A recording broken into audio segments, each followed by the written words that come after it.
space, the final frontier. These are the voyages of the starship Enterprise. Its 5-year mission, to explore strange new worlds, to seek out new life and new civilization, to boldly go where no man has gone before. Hi and welcome back. As you can see, the entire board is finished now, all is sketched. This is the prototype board, obviously. And I'm going to share the whole thing with you. So let me just disconnect the power first and I'll talk through what we have. So if we start on this board, this side, we have the ATtiny. We'll start here actually. We've got our DC power in through regulator for 5 volts. Need that for the motors, and we'll need that for the LED strips when it goes in the main model. Then we come to the ATtiny H5. That powers or controls the lights which will be inside the Bussard collectors. We have 2 motors. These are N20 micro gear, and I've had them calibrated to 55 revolutions per minute at 5 volts.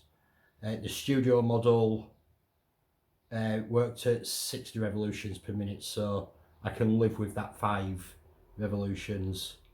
Then we have an L293D chip, and that's for the motor control, just to make sure that the voltage is regulated nicely with them. And then there's one more LED, and that will be at the back of the dome on the nacelles. Then obviously we've got the Arduino Uno. As you can see, I've used pretty much every single pin except some of the powers and grounds on this. So when we come to this board, first of all we have our sound card, and we have the speaker, and we have 3 LEDs here. The first one's for the bridge lights, then we have the saucer lights, and they'll turn on a slower speed, they won't just go straight on off. The hull lights, for the impulse engines, they're the same as the saucer lights, they'll come on in stages instead of straight on off. We have 3 LEDs here, red, green and white, for the navigation and the collision lights on the saucer section. I'm putting in the lights for on the water nacelles. I know they shouldn't be there, but I'm going to have it so they can turn off and you won't tell they're there if I don't want you to. But I want it, it's my model, and I'll do what I want with it. So that's for the water nacelles. The same, I'm putting navigation and collision lights on the water nacelles as well. I know they're not on the original version, but every other ship in Star Trek has them, and I'm including them because I want to. Then we have for the collision lights by the shuttle bay, and then I was going to have the sensor lights, the sensor dome underneath the saucer, and the 2 above the shuttle bay come on separately, but I sacrificed them so I could have a phaser firing, because I think that's a cooler effect than the light coming on separately to the other ones. Then I've got 3 switches to control, or 3 push buttons to control everything. The first button controls the phasers. That'll fire phasers as long as you keep it pressed. When it's released, it then has a nice explosion because you hit the target. The next button does 3 functions. It'll either turn the warp, the cell LED on or off. It'll turn the navigation collision lights on the nacelles on or off, or it'll turn the motors on or off. They're not massively loud, but I had them running for a while last night while I was sorting out the circuit, and it gets quite bad in the background. Hopefully, once it's actually in the cells and I can soundproof it a little bit, it won't be as bad, but I just thought that was a nice touch to be able to turn them off as well. Then we have the third button, and that's my sound button. The first function it has, it'll play a random sound bite from one of, I think I've got 9 in from different episodes. I've tried to do a Kirk, a Bones, a Spock, a Sulu, a Scotty, a Uhura, just to mix it up a bit of everything. Then on the other one of the other presses, it'll go into a full startup, shut down and startup routine. So it'll start playing the theme music, and everything will switch off in sequence, and then it'll come on again in sequence. And I've done my best to get it timed to the music as best as I can. And then the third option on it is when it's just sat there with the lights on, idle in the background, you can just have some little bridge background beeps and buzzes and whistles playing, and that'll turn on or off. So 3 buttons, 7 functions. Let's power it on, and so we can have a look at what it looks like when it's switched on.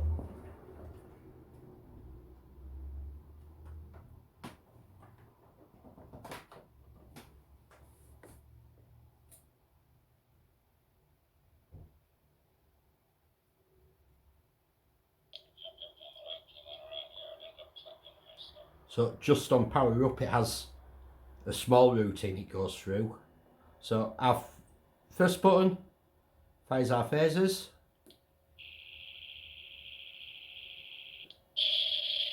As soon as I release, we get a nice explosion. Turn on our water cell. Turn on our nav lights on the water cell.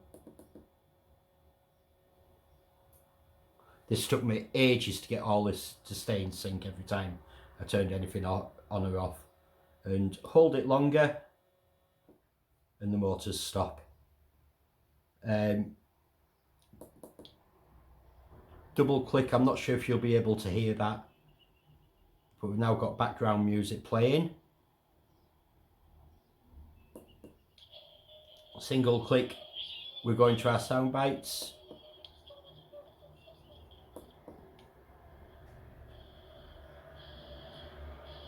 And I'll hold the button down, and we go into our full startup stop routine, and everything comes on nicely in sequence. Bridge, saucer, hull, nav and collision lights on the saucer, and the cell lights up as well. Our collision lights for shuttle bay, impulse engines ramp up. Our Bussard collectors start, and we're into warp mode.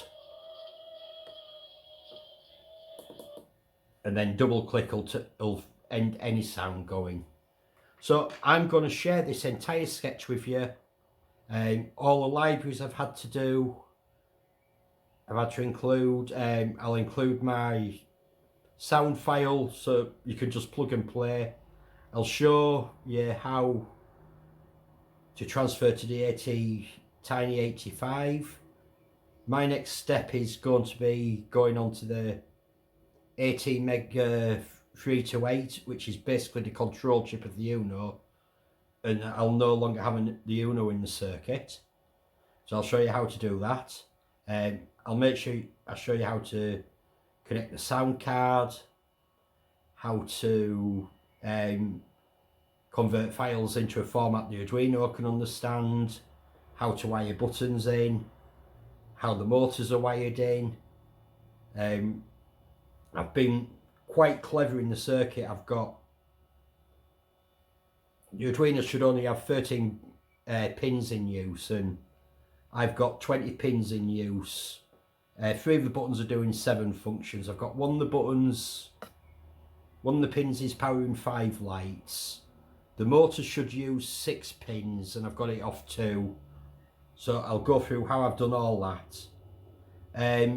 this may end up being quite a long video, so I think I'll probably be splitting it into 2, probably 3 installments.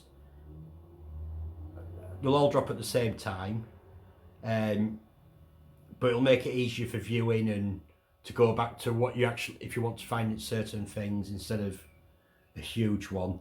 I do want to give a couple of shout outs to a couple of people though. Trevor from Ostrich, Longneck, he's a massive inspiration towards doing this board. If you haven't already, check out his channel, especially his Arduino for Starships, and he's done step by step, I think it's 15 episode series on building a board for the Refit Enterprise, so he was a huge inspiration. A lot of the other things I've learnt to do, Paul McWhorter from Top Tech Boy, check his channel out. Really easy to follow, explains everything. It's a huge series. You don't need to watch everything, or you can watch everything, but you can pick and choose episodes for what you want, so really handy. I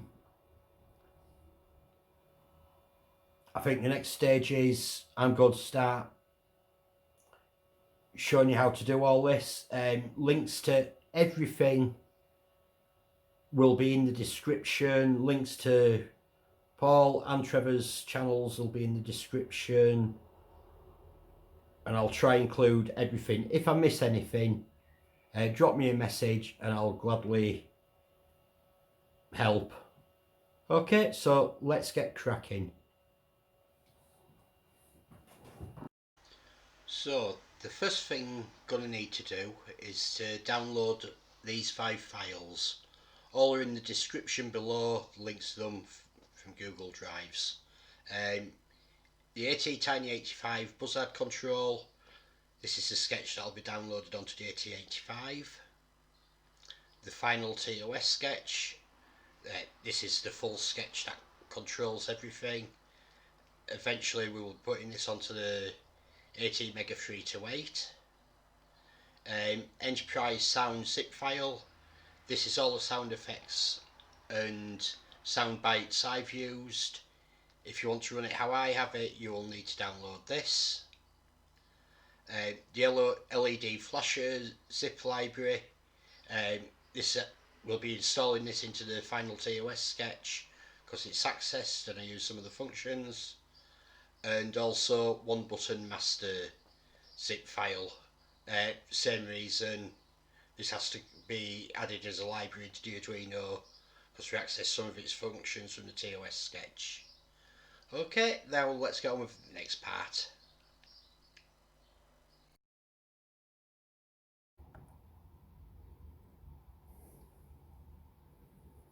Right, so let's have a look at some of the components we're going to need for this build.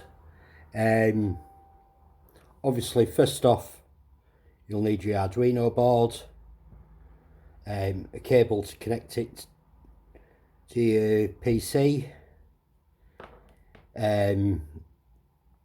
You'll need voltage regulators from the mains, so you can connect the mains and it'll either send 5 volts, 3.3 volts. I'm using an old phone charger, normal connection. If you haven't got the exact connection, pick them up for a couple of quid, but saves me some money, and that'll do for my power supply. You'll need breadboards. I've used 2 breadboards for the whole prototype board, as you've seen.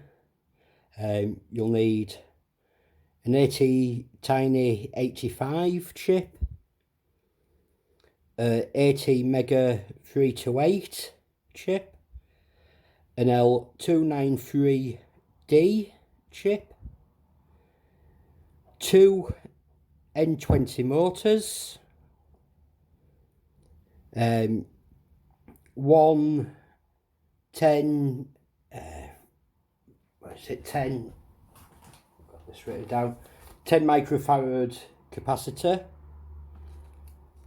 a number of push buttons,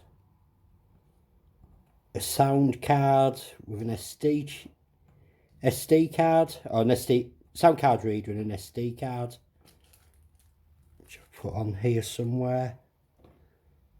I can't see it, which isn't good because I need that. A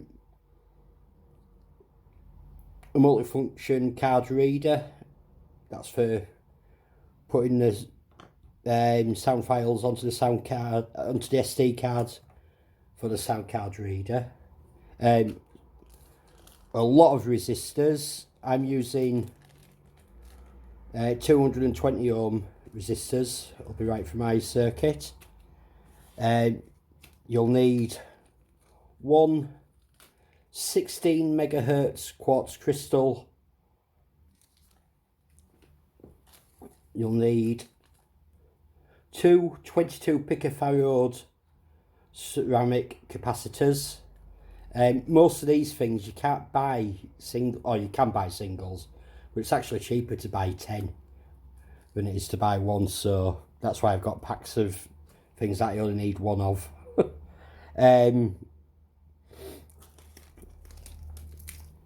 I've got Moffats. You'll need 10 kilo ohm pull down resistors.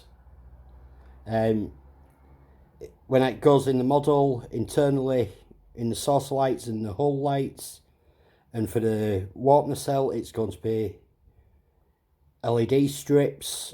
These ones I got off eBay, run at 5 volts, comes with a 4.5 volt battery power box, which is going to be handy. I don't need it for the model, but it'll be handy when it's cut off for testing little bits of the circuit. This is lovely. Everywhere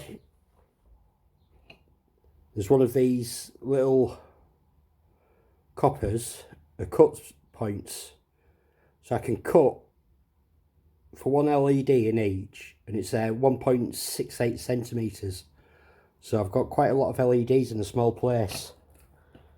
You'll need a speaker obviously for the sound to come out, and a load of LEDs.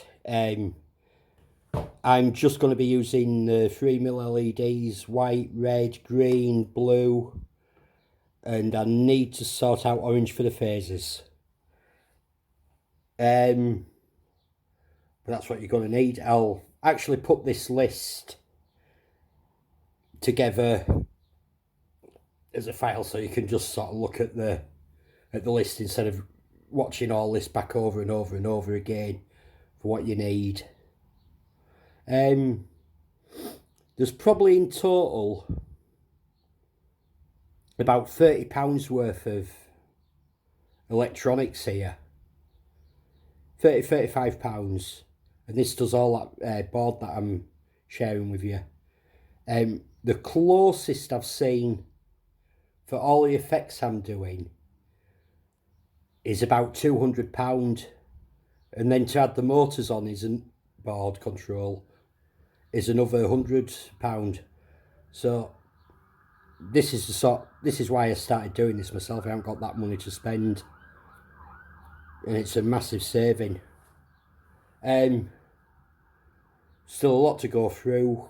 But I think we're going to wrap this first segment up, so it's starting to get a bit long. So I'll continue in this next segment. We'll go straight into programming the ATtiny 85, transferring the file.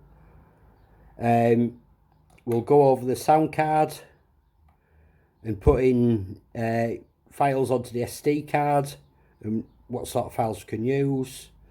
How to wire up the push pulls. And then I think we'll do a third segment where we'll transfer onto the ATMega 328 and then have everything, have the whole prototype board running off the ATMega 328, and we won't be using our Arduino Uno at that point. And I know these are only like £7-8 you can pick them up for. But an these chips have cost me, I got 3 for £2.50, so less than £1 each. So I can save £7 on every build, and it adds up. Plus I'm quite enjoying doing it. But I think we're going to wrap this part up for now. So thanks for watching this, and I'll be straight back with part 2 and then straight on to part 3. Okay, thank you for watching so far. Keep trekking, keep modelling, and I'll speak to you all very, very soon.